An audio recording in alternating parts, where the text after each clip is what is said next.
The human heart is a marvel of biological engineering, beating tirelessly, day and night, to sustain life. This fist-sized powerhouse ensures that every cell gets the nutrition it needs from the time of our birth by pumping blood that is rich in oxygen through a large network of channels. By the conclusion, you'll understand how to maintain this organ's strength for the rest of your life, in addition to appreciating its beauty. Are you prepared to watch the mysteries of the heart? Let's begin. 1. The structure of the heart. The heart is a muscular organ, roughly the size of a fist, placed slightly to the left of the chest. It is encased within the pericardium, a protective double-walled sac filled with fluid that decreases friction during heartbeats. The heart itself is composed of 3 primary layers: the epicardium, outside layer, myocardium, middle muscle layer, and endocardium, inner layer.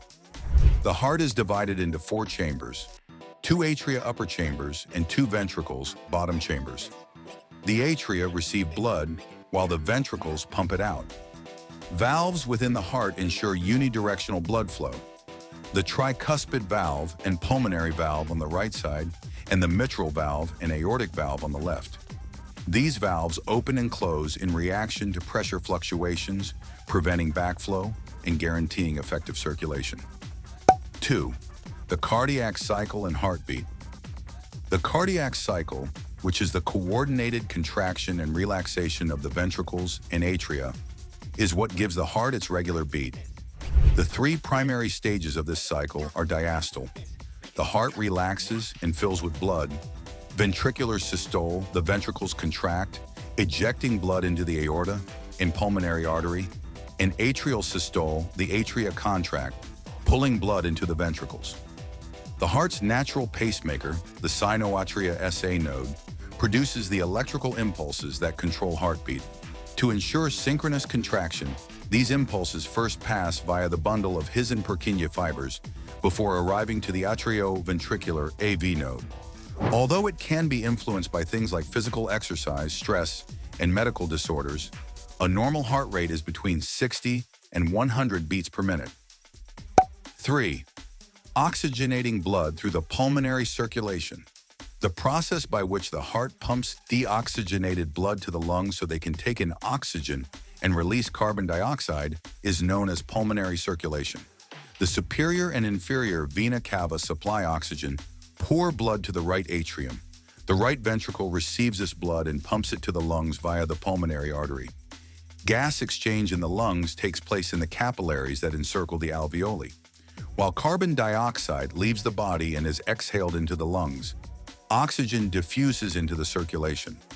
Pulmonary circulation is completed when the now oxygen-rich blood travels back to the left atrium through the pulmonary veins.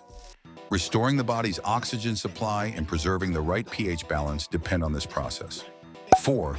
The systemic circulation, providing the body with oxygen. The flow of oxygenated blood from the heart to all of the body's tissues and organs is known as systemic circulation. Blood that has been oxygenated by the lungs enters the left atrium and travels to the left ventricle. The left ventricle then vigorously pumps blood into a huge network of arteries, arterioles, and capillaries via the aorta, the biggest artery in the body. Oxygen and nutrients diffuse from capillaries into neighboring cells as blood circulates throughout the body. At the same time, waste materials like carbon dioxide enter the bloodstream. The cycle then restarts when the deoxygenated blood eventually empties into the right atrium of the heart after returning there through veins. Every organ is given the nutrition it needs to perform correctly, thanks to this system. 5. Blood vessels function in circulation. Arteries, veins, and capillaries are the 3 primary types of blood vessels that make up the circulatory system's roadways. Every kind has a unique function in preserving circulation.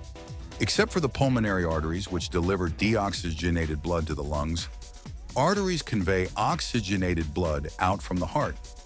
As blood is pumped from the heart with force, their thick, elastic walls let them endure tremendous pressure. Blood that has lost oxygen is returned to the heart via veins. Veins, as opposed to arteries, have valves that guarantee blood flows only in one direction and stop backflow. Particularly in the lower body, the respiratory motions and skeletal muscle pump help to force blood into veins. The small capillaries that link veins and arteries enable waste, nutrients, and oxygen to be exchanged between blood and tissues. They are crucial for cellular activity and metabolic activities because of their thin walls, which allow for effective diffusion. 6. Control of circulatory function and blood pressure. The force that blood applies to artery walls is known as blood pressure, and it is essential for healthy circulation. The heart, blood vessels, kidneys, and brain system all control it. Systolic pressure, or the pressure during ventricular contraction, and diastolic pressure, or the pressure during relaxation, are the two numbers that make up blood pressure readings. Through sympathetic and parasympathetic reactions, the autonomic nervous system regulates heart rate and artery dilatation or constriction. Blood pressure regulation is also influenced by hormones such as antidiuretic hormone ADH, aldosterone, and adrenaline. By regulating blood volume to control pressure, the kidneys help to maintain fluid balance. While hypotension, or low blood pressure, can result in organ malfunction and dizziness, chronic hypertension, or high blood pressure, can induce cardiovascular problems. The best circulatory health can be achieved by managing stress, eating a balanced diet, and exercising frequently. In summary, the heart is the very engine of life, working non-stop to keep us alive. It is more than just a pump. Our bodies operate at their peak efficiency thanks to the oxygen, nutrition, and vigor that each beat transmits through our veins. Knowing how this amazing organ functions not only increases our respect for it, but also gives us the ability to care for it more effectively.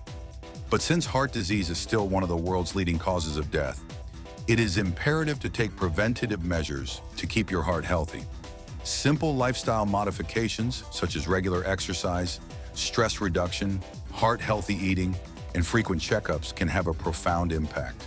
The body's durability is demonstrated by the circulatory system's complex design, yet it also needs our care and attention. Why not give your heart the attention it needs? It has been beating since before you were born and will continue to do so till the end of your life. You can guarantee a healthier, longer, and more energetic future by choosing heart-healthy decisions now. After all, having a strong heart means living better, not simply longer. Are you prepared to manage the health of your heart?